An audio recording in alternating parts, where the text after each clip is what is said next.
Hello folks, the Atari 7800 Junkie back with you. Finally, I have gotten the easy cap, as you may have seen in two of my previous videos, just uploading a couple things from old VHS tapes.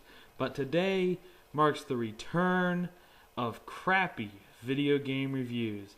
The video quality may be better, but the audio is still as crappy as ever. Of course, I do these without a script, and I just do them the way that I feel like doing it.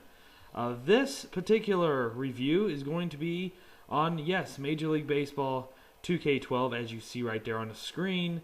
But this is going to be, yeah, you may see now, PS2, memory card PS2.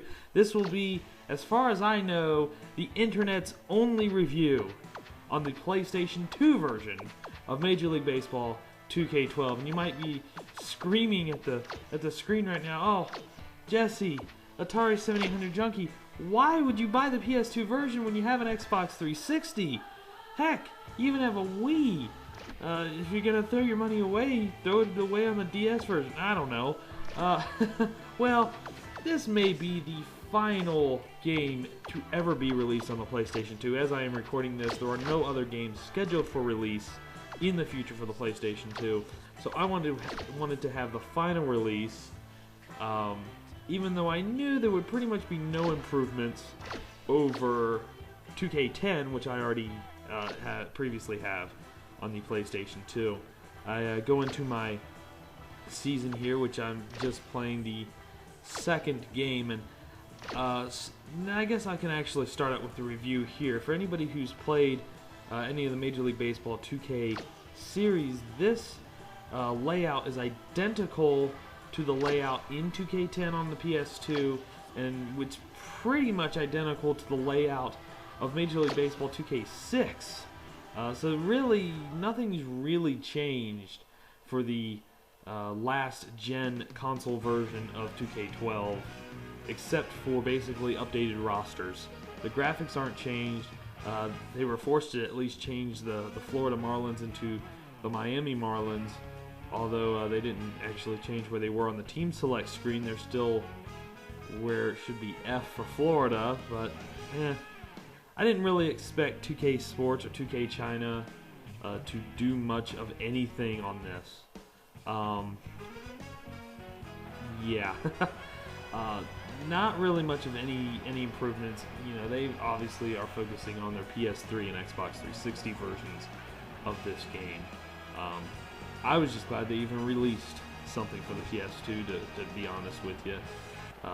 Even though it looks like a game that maybe would have come out in 2001 for the PlayStation 2, the graphics are definitely not good here.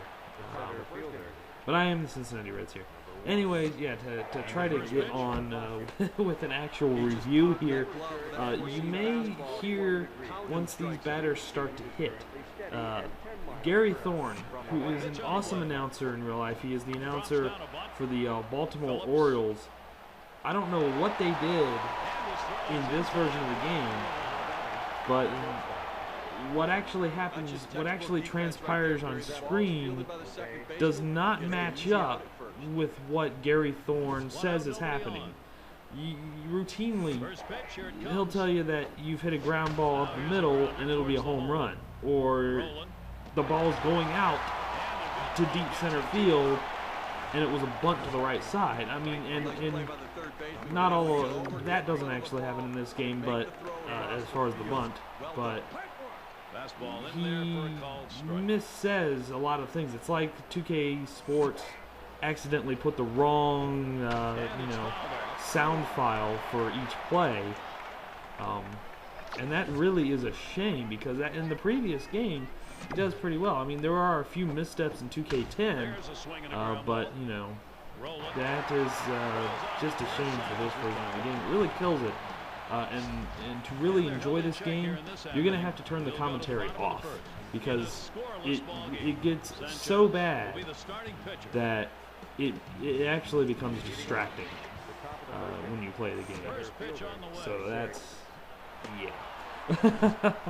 One thing that did happen in this game, though, that they did improve on from 2K10 is I don't have the review of that up anymore. That was on my old Atari Junkie channel. But in 2K10, if you played a game at the Texas Rangers, in the middle of the third inning,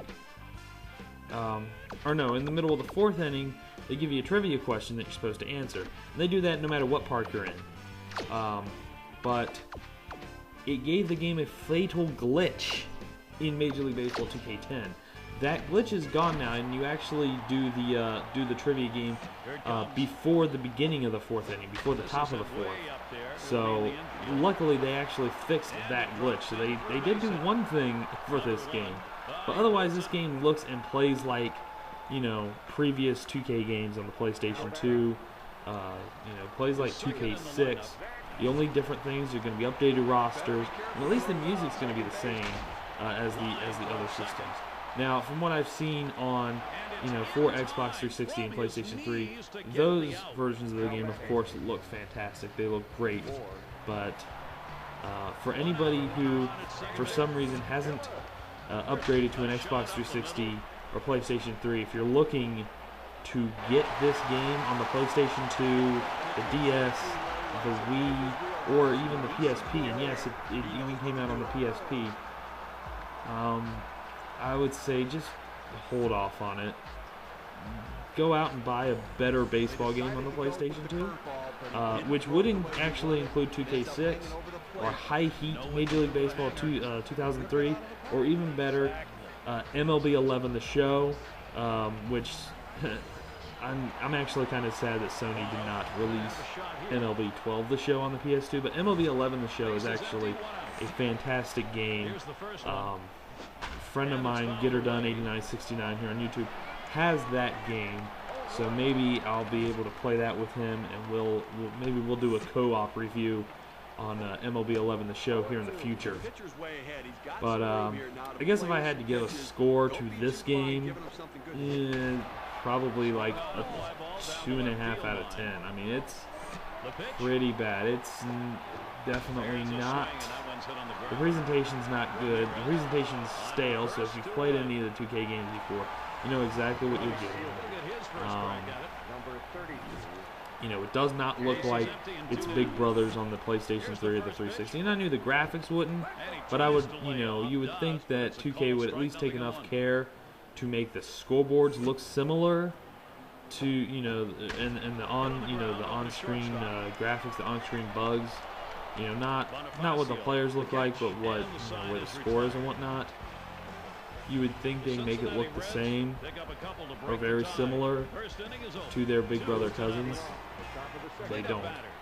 One other thing that's actually a minus to this game that were in the previous 2K games, previous Major League Baseball 2K games leading up to this, I actually just noticed, before I get to what I just saw, on that foul ball that you may have just seen, and I just noticed this now, and maybe if you didn't notice it, go back and rewind it, where it said 2K Sports there on the wall, just to the right of the foul pole, it was actually mirrored. It was turned around. Like, they couldn't even make the 2K Sports logo in the correct way. Just another sign of laziness from 2K China and 2K Sports. And basically, they just wanted to make a quick buck. And I'm not going to say it's the worst 20 bucks I've ever spent. And yes, this game was 20 bucks. Oh, and this hiccup here, by the way, this was due to the video editing, the video capture device, the EasyCap, not the game itself. The game does not hiccup. At least it doesn't hiccup as bad as that. But when the players run off the field after the third out, it hiccups. Anyways, yeah, they couldn't even have the 2K Sports logo the right way. Just think if they would have done that for one of the sponsors there. You think State Farm would have liked that? Oh God. Anyways, yeah, just you know, if you're stuck with a PS2, find an older PS2 baseball game. You're gonna have more fun with it. MLB 11 The Show, at least would be last year's roster, so that would still be kinda current. You know, if you wanted to go with something more current. If not, High Heat Major League Baseball 2003 is a fantastic game. Any of the other show games are great, and even Major League Baseball 2K6, if only for some of the music in the menu alone, makes that a better buy than this. You know, and of course, you know, older sports games are going to cost what, $1 or $2. This costs $20. So save your money, save your other $18, then you can buy something else like a couple of God of Wars or something. But I am the Atari 7800 junkie. I'll let the bottom of the second play out here. Thank you all for watching. Until next time, folks, take care. Rolling. It's strike one, can't make contact on the fastball. We don't talk about momentum a whole lot in baseball, but you have to hear it here. The fans trying to create their own energy and enthusiasm as their club's up by 2 now. Coming to bat. The ability to move your pitches around within the zone, to change a hitter's eye level and keep them off balance are critical. Swing and a high drive, hooking into the corner. From his knees, got him. What a throw. Nosaraco, he'll have his first look at the game. And here's the first one. Here's a check swing, but a called strike on 1. The pitch. Now here's a grounder towards the hole. Infante. And it's in time from his knees to get the out. And they go quietly offensively in this half inning. Nothing across. 3rd inning coming up.